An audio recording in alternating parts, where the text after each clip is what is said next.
দর্শক কেমন আছেন সবাই? আশা করি ভালো আছেন। প্রথম রমজানের শুভেচ্ছা সবাইকে।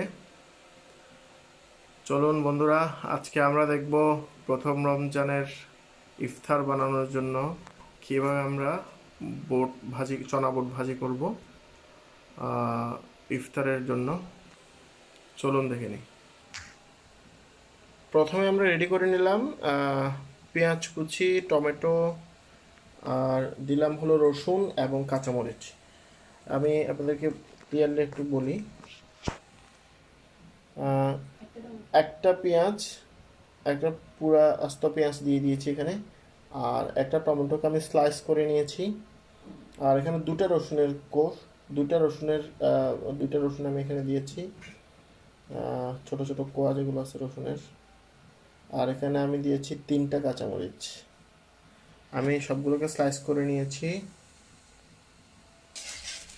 সাথে নিলাম এখানে আলু। এখানে আমি ছোট আলু দিয়েছি, ছোট আলু 10টা হবে, 10-12টা মতো হবে। আমি কড়াইতে নিয়ে নিলাম 3 টেবিল চামচ মতো সয়াবিন তেল, এবং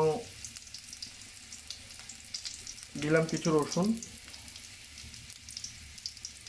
রসুনটা দিছি আসলে তেলটা আসলে গরম হয়েছে কিনা আমি চেক করার জন্য। যদি এটা আসলে কমন একটা যদি দেখা যায় কি রসুনটা লাল হয়ে আসছে, তখন বোঝা যাবে তেল যথেষ্ট পরিমাণ গরম হয়েছে এবং বাকিগুলো রেখেছেন। আমি এখন দিয়ে দিলাম পেঁয়াজ। যেহেতু রসুন গরম হয়েছে, রসুন লাল হয়ে গেছে, তাহলে বুঝতে হবে তেল গরম। এবং আমি এখন দিয়ে দিলাম পেঁয়াজ। আমি যে পেঁয়াজগুলো স্লাইস করে নিয়েছিলাম এগুলো।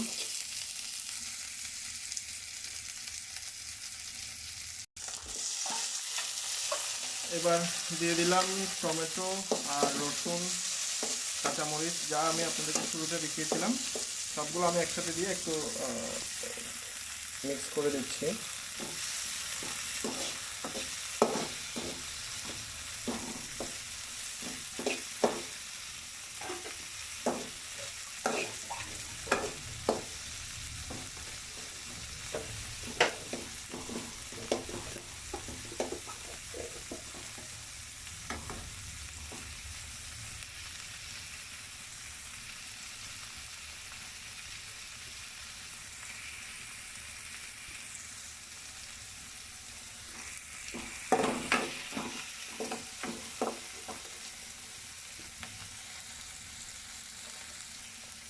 এখানে দিয়ে দিব আমি 1 চামচ হলুদের গুঁড়া,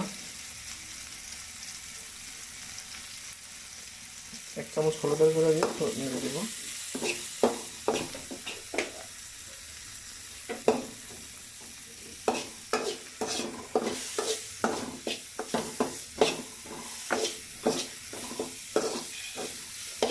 এবং 1 চামচ মশলার গুঁড়া দিলাম এখন।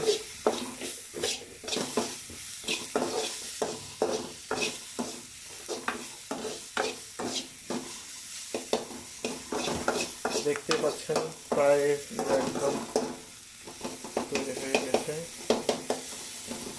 এবং দিয়ে দিলাম 1 টেবিল চামচ লবণ।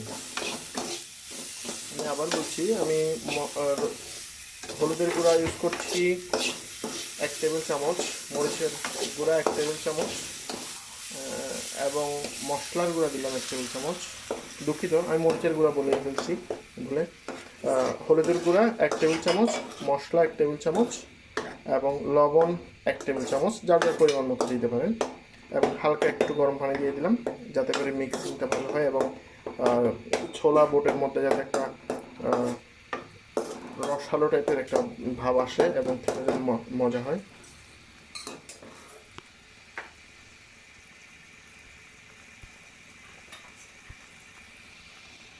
এবার দিয়ে দিব আলু।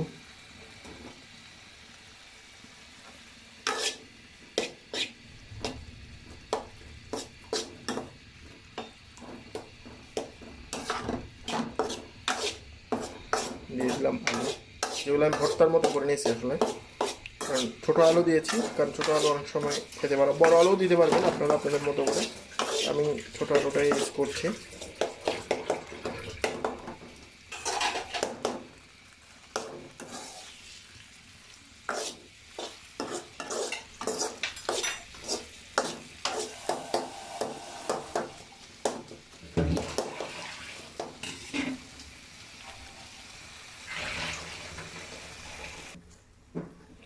আমি দিয়ে দিলাম অল্প একটু আদা। আসলে হয় কি, আদা দিলে বোটের ফ্লেভারটা একটু ভালো আসে।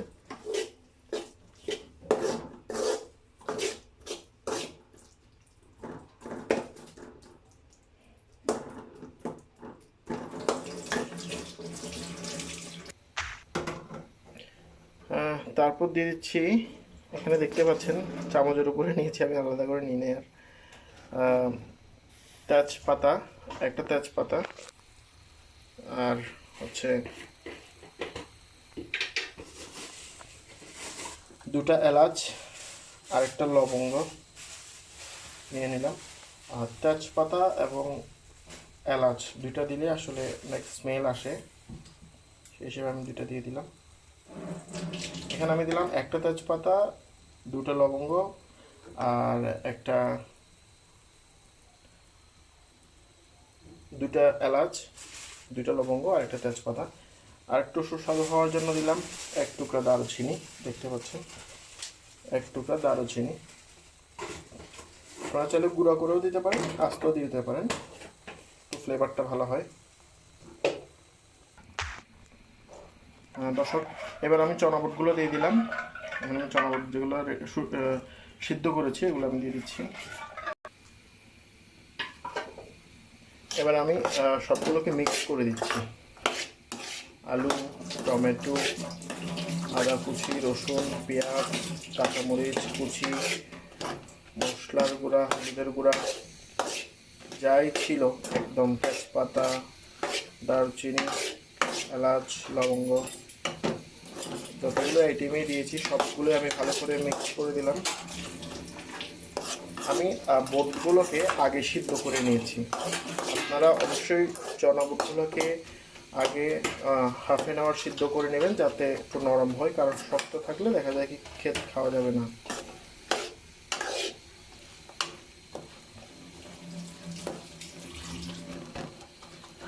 এটা আমাদের ঘরোয়া একটা রান্না, সো জানি না কেমন লাগতেছে আপনাদের, আশা করি ভালোই লাগবে।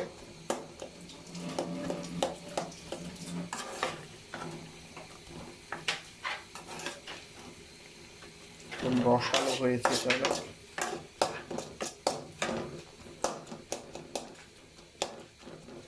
আমি মিক্সিংটি ভালো করে দিচ্ছি, মিক্স করে দিচ্ছি যাতে প্রত্যেকটা উপাদান মিক্স হয় ভালো করে।